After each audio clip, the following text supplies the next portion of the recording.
नमस्कार, मी समीक्षा बेंडे. एडीएन बातमीपत्रात आपलं स्वागत. आजच्या दिवसभरात घडलेल्या घटनांचा आढावा आपण घेणारच आहोत. त्यापूर्वी एक नजर टाकूयात आजच्या ठळक घडामोडींवर. अब्दुल सत्तारांविरोधात फौजदारी याचिका. विधानसभेच्या निवडणूक शपथपत्रात खोटी माहिती दिली. सामाजिक कार्यकर्ते आक्रमक. राज्यात सत्ता स्थापन होण्यापूर्वीच संजय शिरसाट हे मुख्यमंत्री व्हावे असे बॅनर झळकल्यानं चर्चांना उधाण. आता पाहूयात सविस्तर बातम्या. भाजपकडे मुख्यमंत्री पद गेलं तर गृह खातं हे शिंदे गटाकडे असावं असं बोलून मागच्या वेळीप्रमाणे मुख्यमंत्री पद असताना उपमुख्यमंत्र्यांकडे गृह खातं दिलं होतं. त्याच पद्धतीनं यावेळी डिव्हिजन व्हायला पाहिजे असं मत शिंदे गटाचे प्रवक्ते संजय शिरसाट यांनी व्यक्त केलंय. यदा कदाचित जर ते भाजपकडे मुख्यमंत्रीपद गेलं तर गृह खातं हे आमच्याकडे असावं हा आमचा आग्रह निश्चित असणार आहे.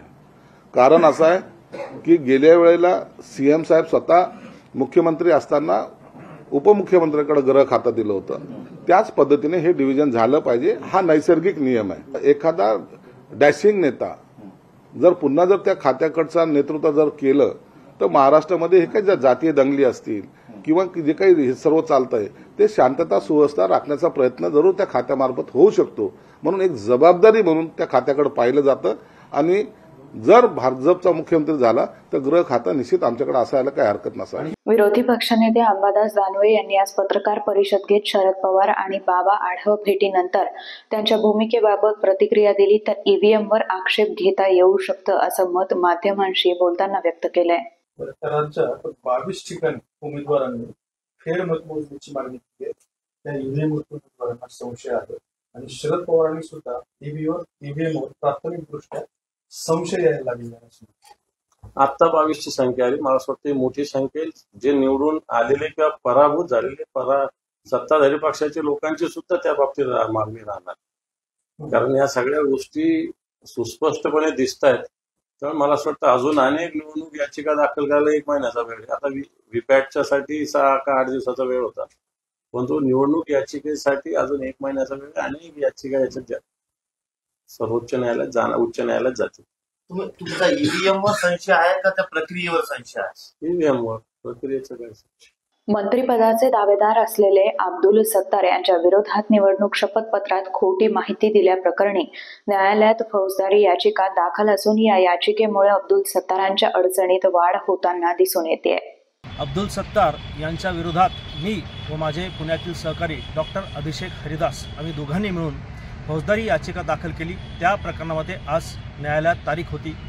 सदर याचिकेमध्ये आम्ही आरोप केला आहे की अब्दुल सत्तार वारंवार खोटी माहिती देऊन शपथपत्रात खोटी माहिती नमूद करून निवडणूक लढवून जिंकून येत आहेत. त्यामुळे कुठेतरी लोकशाहीची हत्या होऊन लोकशाहीचे हनन होत आहे. त्याचप्रमाणे मानवाधिकार हक्काचे सुद्धा भंग होत आहे. त्यामुळे भारतीय न्याय संहिता कलम 210, 223 त्याचप्रमाणे लोकप्रतिनिधी अधिनियम 125 आणि त्याचप्रमाणे मानव अधिकार हक्क संरक्षण कायदा कलम 30 अन्वये आम्ही अब्दुल सत्तार त्याचप्रमाणे निवडणूक निर्णय अधिकारी लतीफ पठाण यांच्यावर फौजदारी केस दाखल केलेली आहे. लवकरच या प्रकरणात आम्हाला न्याय मिळेल अशी अपेक्षा आहे. त्याचप्रमाणे 2019 साली सुद्धा आम्ही अब्दुल सत्तार यांच्यावर अशाच प्रकारे फौजदारी याचिका दाखल केलेली आहे. त्या प्रकरणात सुद्धा अब्दुल सत्तार यांना मागच्या महिन्यामध्ये जामीन घ्यावी लागली आणि आज सुद्धा त्याच प्रकरणामध्ये तारीख पडलेली आहे. पण अब्दुल सत्तार हे गैरहजर आहेत आणि हा कायदेशीर लढा आम्ही जिंकू असा आम्हाला पूर्ण विश्वास व खात्री आहे. धन्यवाद. विधानसभा निवडणूक 2024 नंतर ग्राम पातळीवर कामाचा तात्काळ निपटारा करण्यासाठी सर्व विभागांना तत्पर राहावं असे आदेश आढावा बैठकीत जिल्हा परिषदेचे मुख्य कार्यकारी अधिकारी तथा प्रशासक विकास मीना यांनी जिल्हा पातळीवर दिले आहेत. रिलेटिवली स्टेट में जो मेरा लास्ट 2 साल का अनुभव है, हम जितना मेहनत करते हैं द मराठवाड़ा रीजन उतना और डिवीजन में मेहनत करते हैं तो रिस्पांस या रिजल्ट ज़्यादा अच्छा होता है. यहाँ पे हमें उतना ही रिजल्ट लाने के लिए ज़्यादा मेहनत करावं लागतं. आणि मेहनत करण्यासाठी आपल्याला जितने भी अपने पैरामीटर्स है, जितने भी एजेंडा पॉइंट है, त्याच्यावर वर्क करावं लागेल आणि वो लिमिटेड ही रहेंगे, उस पर काम होते हुए दिखना चाहिए. ऐसा नाही की मागची मीटिंगमध्ये आपल्याला माहिती नाही काय झाला, या मीटिंगमध्ये आपण काय प्रोग्रेस दाखवली नाही, असा रीतीने व्हायला नको. एन्श्योर दॅट की आपल्याला तसा रीतीने ते प्लॅन चालणार. जस्ट फॉर एक्झाम्पल, जसा लास्ट के 5 मंथ्समध्ये आपण लाडकी बहीण या इतर योजनांचं फॉलोअप घेतली, त्यासारखा जो सेंट्रलची स्कीमची स्पेसिफिक प्रोजेक्ट्स आहे त्याच्या डावा होणार आहे आणि त्या संदर्भात बहुत सारे विषय जो बैकलॉग के भी विषय वो धीरे धीरे अभी तक बिकॉज ऑफ की अनसर्टेनिटी थी, चीज़ें मतलब फाइनल स्टेज पे आने वाली थी या बीच वाले स्टेज पे थी, इस वजह से वो लाइमलाइट में नहीं आई. बट नियर फ्यूचर में वो हमें पता है की भाई या ठिकाणी आपली प्रॉब्लेम आहे, या ठिकाणी आपल्याला सुधार करावा लागेल. बट जब रेग्युलर मीटिंग्स होंगी तो आपल्याला ते विषय कळणार आहे आणि स्टेटला पण कळणार आहे आणि काही विषय सेंट्रल लेवल पर्यंत जाऊ सकते. तो एंश्योर दैट जैसा बीच में 1-2 FSTC का विषय था गंगापुर पर, अभी तक वो अपने ही लेवल तक, तो हमें वो कैसे भी करके रिजॉल्व करना है. या फिर कुछ भी SBM के अभी लिक्विड वेस्ट मैनेजमेंट के प्लान का वर्क ऑर्डर वगैरह का विषय हमें वो करना है. दूसरा जिला कर रहा है नहीं कर रहा उससे हमें लेना देना नहीं. एटलीस्ट जितने भी हैं गाइडलाइन आ चुकी है, एजेंसी फाइनल हो चुकी है, हमें टेंडर लाइव करना है. जगह के बारे में लास्ट में विचार कर सकते हैं, बट एटलीस्ट पैरेलल वर्क करना पड़ेगा. इधर टेंडर लाइव किया, इधर जागा का विषय सॉल्व किया. ऐसा नहीं जागा काम पहले देखेंगे तब तक वेट करते रहेंगे. 3 महिने आपण वेट करतो आणि त्याच्यानंतर जागा आपण शोधली आणि त्याच्यानंतर वर्क ऑर्डर फ्लॅश केला. We are not in the position of that. Specifically 2-3 schemes आहेत. MRGS कंटिन्युएशन मध्ये चालणार आहे, बट SBM आणि JJM दोघांचा कुठे कुठे आता शेवटचा टप्पा आलेला आहे. तो त्यामध्ये काम फास्ट गतीने होणं खूपच गरजेचं आहे. कोई भी स्कीम ऐसे रुकनी नहीं चाहिए कि हम लोगों ने काम कहीं भी रुकना. तो इस सब को लेके हमें काम करने की जरूरत है और उसी के लिए आज की मीटिंग. अजूनही काही बातम्यांचा आढावा आपल्याला घ्यायचा आहे, मात्र वेळ झाली आहे छोट्याशा ब्रेकची. कुठेही जाऊ नका, पाहत रहा ADN.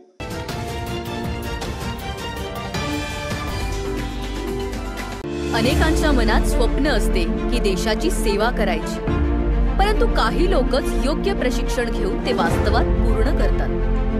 वास्तविक सैनिक बनणे सोपं काम नाही, कारण प्रशिक्षणाच्या मैदानापासून ते युद्धाच्या रणांगणापर्यंत प्रत्येक क्षण संघर्षमय असतो.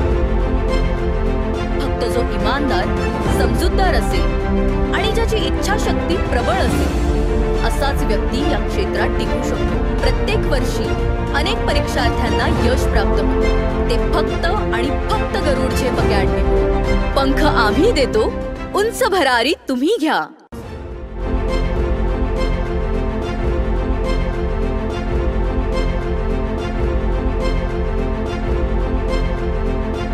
बॉस बिगेस्ट ओला सीजन सेल. खरीदिए ओला एस पूरी रेंज पर. मूव OS फीचर्स, 8 साल की battery warranty, hyper charging credit और चुनिंदा कार्ड पर 25,000 तक की छूट पाएं. टॉप सर्विस के साथ 1 दिन की सर्विस गारंटी या एक अतिरिक्त S1 पाएं. जल्दी करें, सीमित अवधि का ऑफर.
मस्त मास्क पहना रे तूने.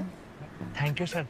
वो जान बचाने के लिए पहनना पड़ता है ना सर. रेडीमेड है या टेलर मेड है? ऑनलाइन ऑर्डर किया है सर. एक और है ना सर. देना. बहुत मस्त लगे आपको. ये ना सर. सर ना भाई, जान बचाने के लिए बाइक चलाते वक्त सिर्फ खोपड़े पे मास्क पहनेगा तो खोपड़े को कौन बचाएगा? समझ गया सर. हेलमेट ऑनलाइन ऑर्डर कर, वरना हमेशा के लिए ऑफलाइन हो सकता है। Okay sir. ये ले। चल हम ये भी ऑनलाइन भर दे। हेलमेट पहने, ट्रैफिक नियमों का पालन करे, जिंदगी के सफर को सुरक्षित रखे।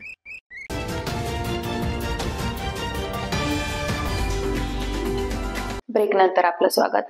राज्यात विधानसभा निवडणुकीच्या निकालानंतर आता महायुती आपलं सरकार स्थापन करेल।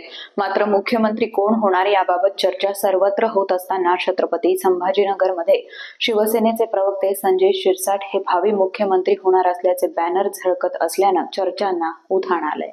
विधानसभा निवडणुकांनंतर आता राज्यात लवकरच महायुती आपलं सरकार स्थापन करणार आहे। त्यासंबंधीची चाचपणी देखील सुरू आहे। मात्र मुख्यमंत्री कोण होणार आणि कुणाला कोणती मंत्रिपदं मिळणार याबाबतच्या चर्चा आता राजकीय वर्तुळात सुरू आहेत। याबाबत अनेक तर्कवितर्क लावले जात आहेत। एकनाथ शिंदे यांनी उपमुख्यमंत्री पदासह काही महत्त्वाची मंत्रिपदं मागितल्याच्या चर्चा होत्या। तर दुसरीकडे छत्रपती संभाजीनगरमध्ये शिवसेना प्रवक्ते संजय शिरसाट यांचे भावी उपमुख्यमंत्री म्हणून बॅनर झळकले आहेत। तर दिल्लीतील बैठकीनंतर मुख्यमंत्री पदाचा तिढा सुटला असल्याचं बोललं जात आहे। भाजपच्या पक्ष वरिष्ठ शिष्टींकडून मुख्यमंत्री पदासाठी देवेंद्र फडणवीसच्या नावावर शिक्कामोर्तब झाल्याची चर्चा आहे। उपमुख्यमंत्री पद घेणार नसल्याची एकनाथ शिंदे यांच्याकडून माहिती देण्यात आली आहे। शिवसेनेचे प्रवक्ते संजय शिरसाट यांच्या मतदारसंघात कार्यकर्त्यांनी त्यांचे भावी उपमुख्यमंत्री म्हणून बॅनर लावले आहेत। गेल्या सरकारच्या काळामध्ये संजय शिरसाट यांना मंत्रिपद मिळेल अशी आशा होती, मात्र त्यांना प्रगतीपदावरच राहावं लागलं। आता या बॅनरवर मंत्री नसून थेट उपमुख्यमंत्री पदाचे कार्यकर्त्यांनी नाव लावलं आहे। गेल्या आठवड्यापासून थंडीचे जोरदार वारे वाहू लागले आहेत। उत्तरेकडून येणाऱ्या थंड वाऱ्यामुळे जिल्हाभरातील परिसरातील किमान तापमानाची 10 अंश सेल्सिअस नोंद झाली असून 11 अंशांच्या आत तापमान आल्यानं पिकांना थंडी बाधली आहे। त्यामुळे पिकांची वाढ खुंटली आहे। यामुळे शेतकऱ्यांमध्ये चिंतेचं वातावरण आहे। गेल्या आठवड्यापासून थंडीचे जोरदार वारे वाहू लागले आहेत। उत्तरेकडून येणाऱ्या थंड वाऱ्यांमुळे जिल्हाभरातील परिसरातील किमान तापमानाची 10 अंश सेल्सिअस नोंद झाली आहे।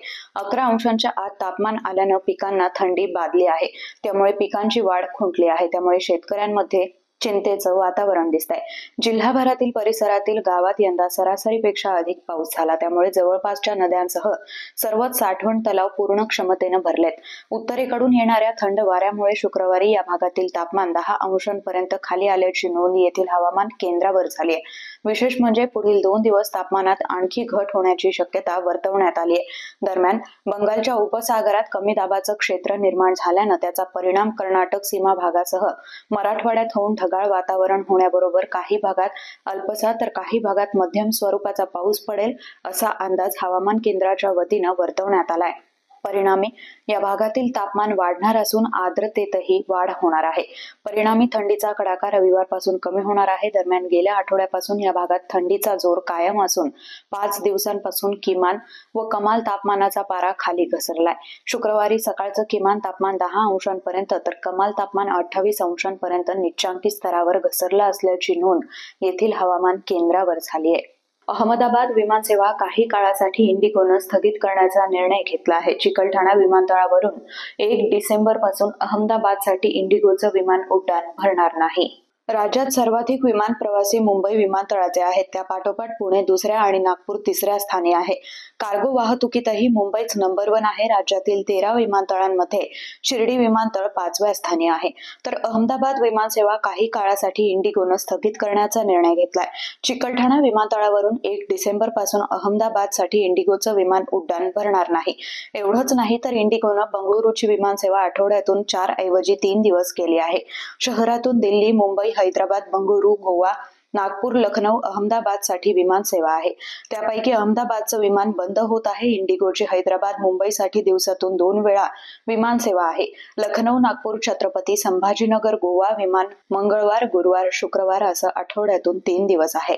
विश्वरत्न डॉक्टर बाबासाहेब आंबेडकर यांच्या महापरिनिर्वाण दिनी भडकल गेट इथं अभिवादन करण्यासाठी तात्पुरत्या स्वरूपाचं स्मारक उभारावं अशी मागणी Republican party of India Sachin Kharat गटाचे जिल्हाध्यक्ष मनीष नरवडे यांच्या वतीनं करण्यात आली आहे।